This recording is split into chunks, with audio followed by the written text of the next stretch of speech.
में एक ऐसी चीज है जिसे ना आग जला सकती है ना एसिड गला सकता है। इंसान मर जाता है, जिस्म मिट्टी हो जाता है, मगर ये एक छोटा सा हिस्सा हमेशा जिंदा रहता है। ये कोई ब्रेन या हार्ट नहीं, बल्कि आपकी रीढ़ की हड्डी का सबसे आखिरी किनारा है। साइंस इसे कॉक्सिक्स या आम जुबान में टेल बोन कहती है। देखने में ये मटर के दाने जितनी छोटी सी हड्डी बिल्कुल बेकार नजर आती है। मॉडर्न साइंस इसे एक फालतू हिस्सा, वेस्टिजियल ऑर्गन समझती थी, लेकिन हकीकत कुछ और है। आज से 1400 साल पहले, जब कोई लेबोरेटरी नहीं थी, अरब के सहरा में एक आवाज गूंजी। हमारे नबी करीम सल्लल्लाहु अलैहि वसल्लम ने इंसानी क्रिएशन का सबसे बड़ा राज दुनिया को बताया। सही बुखारी और मुस्लिम की हदीस है। आप सल्लल्लाहु अलैहि वसल्लम ने फरमाया, इंसान का सारा जिस्म मिट्टी खा जाती है सिवाय आजबुद्दम, टेल बोन के। अरबी में आजबुद्दम का मतलब है रीढ़ की हड्डी की जड़ या बीज, सीड। आपने फरमाया, इसी से इंसान पैदा किया गया और इसी से कयामत के दिन दोबारा रिक्रिएट किया जाएगा। साइंसदानों के लिए यह मानना मुश्किल था कि एक हड्डी कैसे हमेशा सेफ रह सकती है। फिर 20वीं सेंचुरी में साइंस ने इस दावे को टेस्ट करने का फैसला किया। जर्मन साइंसदानों ने इस हड्डी को बहुत हाई टेम्परेचर पर जलाया, उसे पीस कर राख बना दिया। लेकिन जब इस राख को माइक्रोस्कोप के नीचे देखा गया तो वो शॉक्ड रह गए।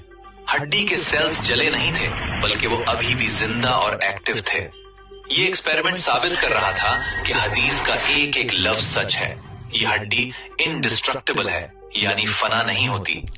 एम्ब्रियोलॉजी बताती है कि माँ के पेट में इंसान का सबसे पहला बनने वाला हिस्सा यही हड्डी होती है। इसे प्रिमिटिव स्ट्रिक कहते हैं। ये वो बुनियादी बीज है जिससे पूरी बॉडी डिजाइन होती है। सोचिए, ये छोटी सी हड्डी अल्लाह का बनाया हुआ एक स्पर्म माइक्रोचिप है, जिसमें आपका पूरा डेटा महफूज है। आप मर जाएंगे, सदियां गुजर जाएंगी, लेकिन जमीन के अंधेरों में आपका ये बैकअप डेटा महफूज रहेगा।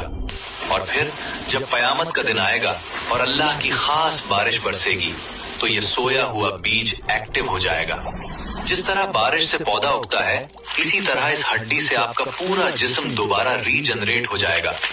बिल्कुल वैसी ही बॉडी, वही फिंगरप्रिंट्स, वही पहचान, कोई तब्दीली नहीं।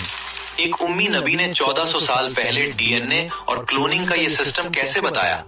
ये कोई आम बात नहीं, ये इसी क्रिएटर का कलाम है जिसने मौत और जिंदगी को बनाया। जैसे हवाई जहाज में ब्लैक बॉक्स होता है, वैसे ही ये हड्डी इंसान का ब्लैक बॉक्स है। जिस तरह क्लाउड पर आपका डेटा कभी डिलीट नहीं होता, अल्लाह ने ये हड्डी आपके जिस्म का क्लाउड सर्वर बनाई है। साइंस आज जिन टेक्नोलॉजीज पर काम कर रही है, इस्लाम ने सदियों पहले उनकी बुनियाद रख दी थी। आज जब आप बैठें तो महसूस करें, आपकी कमर के निचले हिस्से में कयामत तक का राज छुपा हुआ है। ये सब महज इत्तेफाक, कोइंसिडेंस नहीं हो सकता। ये एक बहुत बड़ी प्लानिंग का हिस्सा है। ये निशानियां इसलिए हैं ताकि हमारा ईमान, फेथ मजबूत हो और हम शक से निकल आए। अल्लाह अपनी कुदरत दिखा रहा है कि देखो, मैं तुम्हें एक जर्रे से भी दोबारा बना सकता हूँ। इस जबरदस्त सिस्टम को देखकर बेइख्तियार जबान से निकलता है, सुभान अल्लाह।